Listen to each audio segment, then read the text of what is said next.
Hello family, नवरात्रीचे दिवस सुरू झालेले आहेत. तर बघा इथे सर्वीकडे घाईगडबड आहे. तशीच आजच्या दिवसाची घाईगडबडीने सुरुवात झालेली आहे. तर बघा आज काहीतरी शॉर्टकटमध्ये करणार आहे ते तुम्ही नक्की बघा.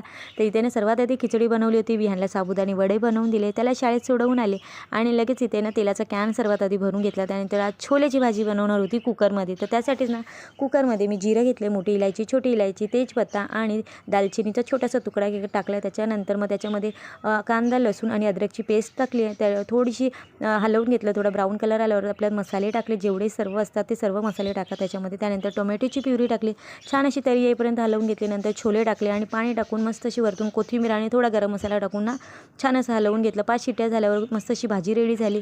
आणि नंतर दुपारी आम्ही जेवून घेतलं. त्यानंतर संध्याकाळी मस्त असं झाडू वगैरे मारून घेतला, स्वतः रेडी झाले, दिवाबत्ती वगैरे करून घेतली आणि त्यानंतर गरमागरम चहा घेतला. मस्त अशी फ्रेश झाली आणि विहानच्या प्रोजेक्टला लागले होते आणि त्याचा मस्त असा प्रोजेक्ट कंप्लीट केला आणि रात्रीचं जेवण जेवून घेतलं. तर असा होता दिवस.